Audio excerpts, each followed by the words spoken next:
ऐ हबीबे किबरिया तुम पर सलाम, ऐ हमारे दिलरुबा तुम पर सलाम, दिल सदा कहता रहा तुम पर सलाम, ऐ हमारे दिलरुबा मुक्तदा, ऐ हबीबे किबरिया तुम पर सलाम, दिल सदा कहता रहा तुम पर सलाम। मुसलमानेर आवाजे कोन अल्लाहु আকবার, आरो जोरे अल्लाहु আকবার। তাহলে সকল নবীদের নবী আমার আপনার নবী, সকল রাসূলদের রাসূল আমার আপনার রাসূল। जो नबियों का नबी हो, जो रसूलों का रसूल हो, ওই নবীর আদর্শই এই মাদ্রাসায় পড়ানো হয়। কোন নেতা নেত্রী আদর্শ পড়ানো হয় না, একমাত্র আমার আপনার নবী শ্রেষ্ঠ নবীর আদর্শই মাদ্রাসায় পড়ানো হয়। কিনা জোরে কোন? তিনার নবী, মায়ের নবী, রহমতের নবীর আদর্শ খুলুক আযীম। নবীর আদর্শ হলো খুলুক আযীম। এর চেয়ে উত্তম চরিত্র আর হয় না।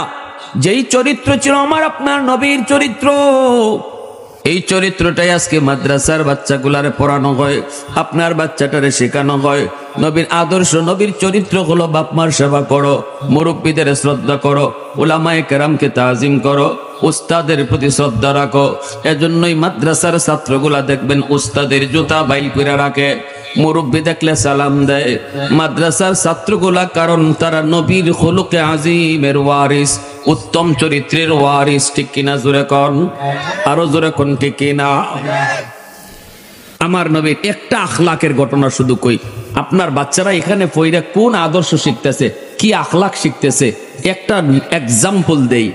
মনোযোগ আছে আপনাদের? জোরে বলেন, মনোযোগ আছে? নবীজি একদিন ইহুদি একটা এলাকা দিয়ে নবী যাইতেছেন। মুসলমান দৌড়ে আইসে, আয়া কইতেছে, হুজুর এই এলাকার সব মানুষ ইহুদি, অভাব যায় না। আমি বলছি তোমরা কালেমা পড়ে মুসলমান হয়ে যাও, আল্লাহ অভাব দূর করে দিব। আমার কথায় সবাই মুসলমান হইছে, কিন্তু এরপরও অভাব যায় না। এরা আমাকে জানিয়ে দিল, তোমার কথায় কালেমা পড়ে মুসলমান হলাম, কিন্তু কই অভাব তো গেল না। তাড়াতাড়ি করে তুমি একটা ব্যবস্থা করো, নইলে আমরা সবাই আবার ইহুদি ধর্মে ঢুকে যাব। নবী গো, আমি একজন গরিব মানুষ, কেমন করে এদেরকে আমি সাহায্য করব? আল্লাহর রাসূল বলেন, আলী বাইতুল মালে কিছু আসেনি এদেরকে দেওয়ার মতো? আলী কয়, না গো নবী, কিছুই নাই। এইবার আল্লাহর নবী চিন্তায় পড়ে গেলেন, এই এলাকার মানুষকে কেমনে সাহায্য করবেন। হঠাৎ করে একজন ইহুদি অনেক সম্পদশালী আইসা বলতেছে, মুহাম্মদ, আমি তোমাকে এই মুহূর্তে 40 মণ খেজুর দিয়া, এই মুহূর্তে 40টা মিসকাল স্বর্ণ মুদ্রা দিয়া তোমাকে সাহায্য করব। 40 মিসকাল স্বর্ণ মুদ্রা দিব, বিনিময়ে তুমি আমাকে 40 মণ খেজুর দিবা। তবে এখন না, মৌসুমে দিও, খেজুরের মৌসুমে। 3 মাস টাইম দেওয়া হলো, 3 মাস পরে তুমি আমাকে 40 মণ খেজুর দিবা।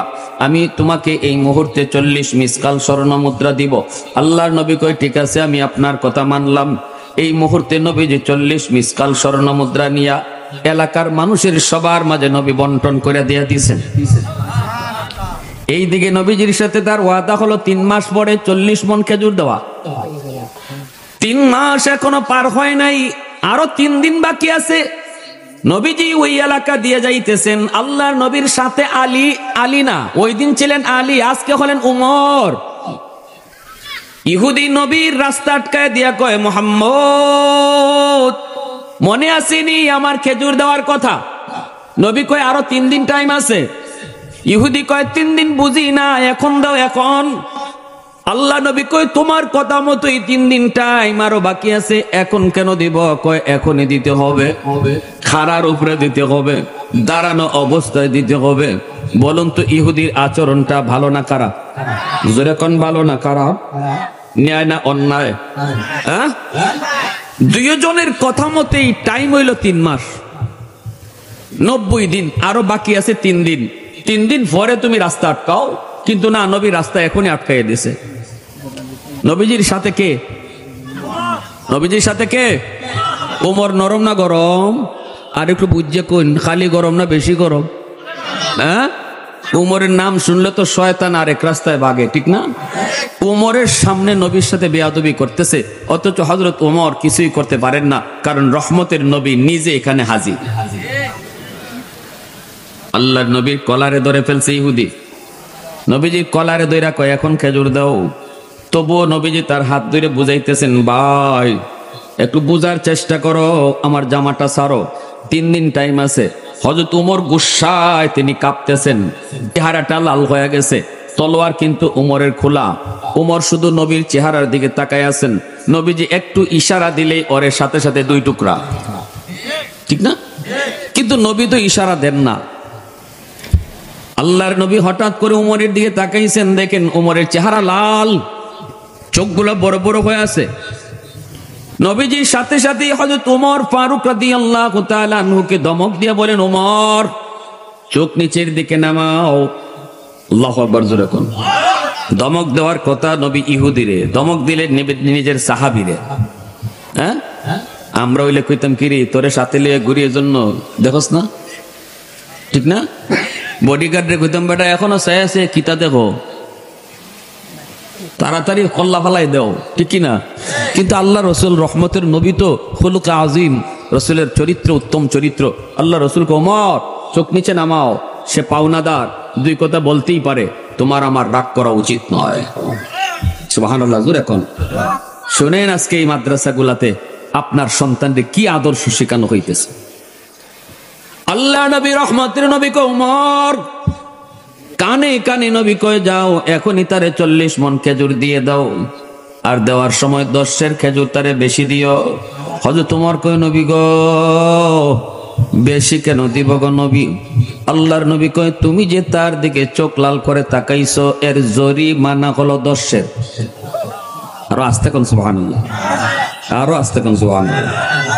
ইজাতের আচরণ মুকুন্দপুর কাছে কয়জন আছে? খুঁজলে পাওয়া যাইব। আল্লাহ নবী কয় 40 মণ তারে দিও, আর দেওয়ার সময় আরো 10 বেশি দিও। হযরত ওমর কই, ইন্না লিল্লাহ, বেশি কার লাগে হুজুর? বেশি হইল তুমি যে চোখ লাল করে তাকাইছো এর জরিমানা। আল্লাহু আকবার। হযরত ওমরের চোখ দিয়ে পানি ঝরে, ওমর কান্দেন আর বলেন, মালিক তুমি তোমার হাবিব রে কোন মাটি দিয়ে বানাইছো? এত নরম দিলের নবী, এত নরম দিলের নবীরে তুমি কেমনে বানাইছো গো আল্লাহ? ধৈর্য ধরতে পারলাম না। নবী সেখানে আরো 10 বেশি দিতে কয়। হযরত ওমর লোকটারে ডাক দিয়া কয়, আয় ভাই তোর খেজুর লইয়া যা। হযরত ওমর নিয়ে গেছেন, নিয়ে তারে 40 মণ খেজুর দিতেছেন। ওমরের গুসা কিন্তু এখনো কমে নেই, কিন্তু কথা কয় না, নীরব। 40 মণ দেওয়ার সময় যখন 10 আরো বেশি দিবে, ওই ইহুদি লোকটায় কয়, ওমর 10 বেশি কেন? হযরত ওমর কয়, কথা বাড়াইও না বেশি, কথা যা দেই লইয়া চুপচাপ যাওগা, আমার মেজাজ কিন্তু এখন হাই লেভেলে, টেম্পার খুব গরম, যা দেই নিয়ে যাও। কয় না বেশি কেন নিব, এটা আমার জানতে হবে।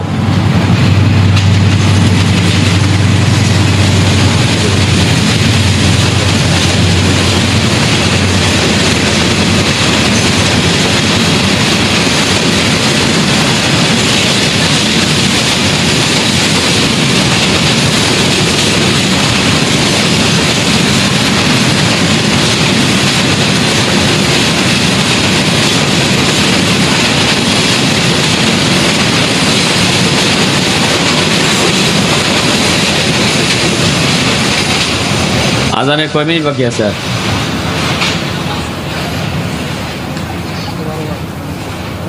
5 মিনিট, ঠিক আছে। হযরত ওমর বলতেছে, ভাই কথা কইস না ভাই, আমার মিজাজ কিন্তু জাগাত না, আমি যা দিয়া দেই লইয়া যাও, বাড়াইও না কথা। কয় না আমি ফাইমু 40 মণ, 10 বেশি কেন এটা না বুঝে নিমু না। হযরত ওমর তখন বলেন, তাহলে তুমি শুনতে চাও বেশি কেন? বলে হ। ওমরের চোখ দিয়ে তখনও পানি জোরে। ওমর কান্দে আর কয়, আমারে তুমি চিনচুনি বালা কইরা কহ, তোমারে চিনছি কেডা আমি? কয় তুমি উমর। আমি নরম না গরম? কয় গরম। কয় খালি গরম না একটু বেশি গরম? কই বেশি গরম। আমার এই রাস্তায় দেখলে শয়তান যে আরেক রাস্তায় যায় এটা জানো নি? কহ এটাও জানি, কিন্তু আজকে আমি নবীর সামনে থাকার পরও কিছু করতে পারলাম না তোমাকে, কারণ রহমতের নবী স্বয়ং এই জায়গায় হাজির। যেই আচরণটা তুমি আমার নবীর সাথে করছো, যদি আজ নবী সেখানে না থেকে অন্য কেউ থাকতো, তাহলে এই মুহূর্তে তোমার ঠিকানা হইতো কবর, ঠিক না? আমি উমরের তলোয়ারের নিচ থেকে বাঁচার কোনো উপায় তোমার কেউ রাখতো না। অন্যায় আচরণ তুমি করেছো, তোমার হিসাব মতে আরো 3 দিন টাইম বাকি ছিল, তা সত্ত্বেও আমার নবীর সাথে যেই খারাপ আচরণ তুমি করেছো, আমার রসুল সেটা নীরবে সহ্য করলেন। আমি চোখ লাল করে তাকাইলাম, নবী আমাকে ধমক দিলেন এবং নবী আমাকে কানে কানে বললেন, ওমর সে পাওনাদার, 2 কথা বলতেই পারে, পাওনাদারের সাথে কখনো রাগ করা উচিত না। এটা আমার নবীর আখলাক। আর আমরা তো পাওনাদার, এখন পাওনা টেকা চাইলে পরে এটা তার লাগে অপরাধ হয়। আরো আমাদের সমাজে পাওনা টেকা চাওয়া অপরাধ, ঠিক না? টেকা যদি কেউ আপনি দিছেন কর্জা, তে হে এই টেকা আর দেওয়ার কোনো নামই নেই, তারিখ 1টা না 5টা না 10টা যায়, যার কারণে সমাজে মানুষ কর্জ দেওয়া ছাইড়ে দিছে। আর সুদকুররা সুদের ব্যবসা গরম করে ফেলাইছে। সুদকুররা সুদের ব্যবসা গরম করার পিছনে কারণ হলো করজদাররা করজ দেয় না, আর করজদাররা করজ না দেওয়ার কারণ হইল করজের টাকা একবার দিলে আর পাওয়া যায় না, ঠিক কিনা? এরকমই নাকি? হ্যাঁ, এজন্য আল্লাহ রাসূল সাল্লাল্লাহু আলাইহি ওয়াসাল্লাম তখন ওই হযরত ওমরকে বলতেছেন, ওমর যাও। ওমর বলেন, আমাকে নবী বলছেন 40 মণ খেজুর দিয়ে দিতে, আর আমি যে চোখ লাল করে তোমার দিকে তাকাইছি এর জরিমানা বাবদ 10 খেজুর বেশি দিতে বলছেন। যখন সুবহানাল্লাহ। ইহুদি তখনই কয়, ওমর আমার খেজুর লাগবে না, আমি খেজুর নিতে আসি নাই, একটা পরীক্ষা করতে আইছিলাম।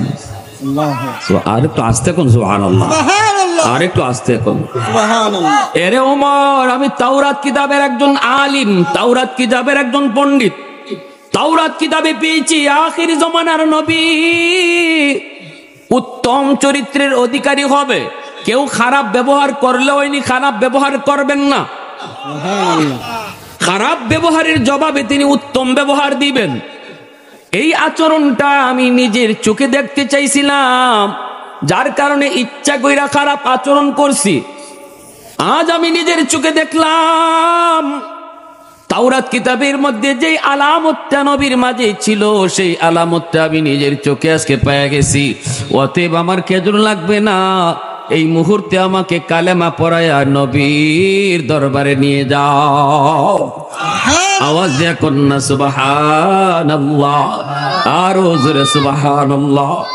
এজন্য রে ভাই বলতেছিলাম, শোনো, এই নবীর আখলাক এই মাদ্রাসায় পড়ানো হয়, কোন নেতা নেত্রীর আদর্শ পড়ানো হয় না।